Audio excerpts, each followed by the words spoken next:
আল্লাহর নবী একদিন বলতেছিলেন সাহাবীরা, রে আমার কাছে তিনটা জিনিস প্রিয়, এক নম্বরে নামাজ, দুই নম্বরে আমার বিবিগণ, তিন নম্বরে সুগন্ধি। এক নম্বরে নামাজ আমি নবীর কাছে প্রিয়, সালাত আমি নবীর কাছে প্রিয়, নামাজ আমি নবীর কাছে প্রিয়। সারা রজনী জেগে জেগে নবী নামাজ পড়তেন, নামাজ পড়তে পড়তে পা ফুলে যাইতো। আম্মা যেন আয়েশা একদিন ডেকে বলেন, ইয়া রাসূলুল্লাহি, আপনার আগে পরে সব গুনাহগুলি মাফ, আপনার তো কোনো গুনাহ নাই নবী গো, তারপরেও কেন আপনি এইভাবে নামাজ পড়েন? আল্লাহর নবী ডাক দিয়ে বলেন, আয়েশা রে, আমি কি আল্লাহর শুকরগুজার বান্দা হব না?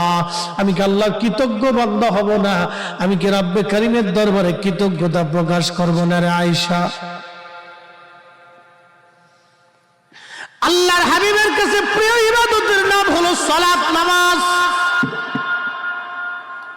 নামাজ হলো খুব দামি ইবাদত, পছন্দের ইবাদতের নাম সালাত, নামাজ।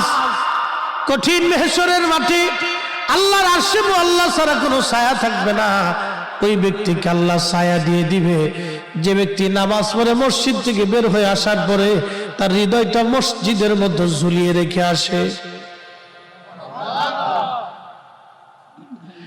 যে ব্যক্তি মসজিদ থেকে নামাজ পড়ে বের হয়ে আসার পরে তার হৃদয়টা মসজিদের মধ্যে ঝুলিয়ে রেখে আসে, অর্থাৎ নামাজ পড়ে বের হয়ে আসার পরে আবার অন্তরটা নামাজের জন্য উদগ্রীব থাকে, কখন আবার নামাজে যাব।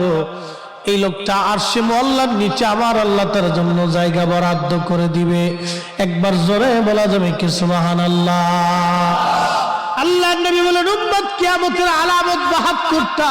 প্রথম নম্বর আলামত হলো আমাতুস সালাহ, আমার উম্মত নামাজ মেরে ফেলবে, উম্মত নামাজ ছেড়ে দিবে, নামাজ ভুলে যাবে, নামাজ পড়তে যাবে না, নামাজ ছেড়ে দিবে। উম্মত নামাজ ভুলে যাবে, নামাজ, সালাত, সালাত, সালাত।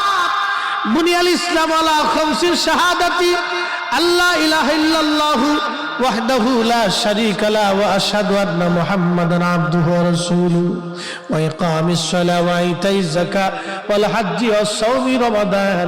নবীজি বললেন, ইসলামের বেড়া হলো 5টা, স্তম্ভ হলো 5টা। প্রথম নম্বরে কালেমা, তাওহীদের সাক্ষ্য এবং রিসালাতের সাক্ষ্য। 2 নম্বর হলো সালাত। তাওহীদ ও রিসালাতের সাক্ষ্যের পরে সবচেয়ে বড় ইবাদতের নাম হলো সালাত, নামাজ, নামাজ, নামাজ। উম্মত নামাজ ছেড়ে দিবে, নামাজ ছেড়ে দিবে, সালাত। উম্মত নামাজ ছেড়ে দিবে, ওয়া আমাতুস সালাত, উম্মত নামাজ মেরে ফেলবে। সফল কাম হতে হলে আল্লাযীনা ইউমিনুনা বিল গায়ব ওয়া ইউকিমুনাস সালাহ। আপনি যদি সফল কাম হতে চান তাহলে আল্লাহ সর্বপ্রথম কোরআনে বলছেন গায়েবের উপর ঈমান আনবে, এরপরে ওয়া ইউকিমুনাস সালাহ, নামাজ প্রতিষ্ঠিত করবে।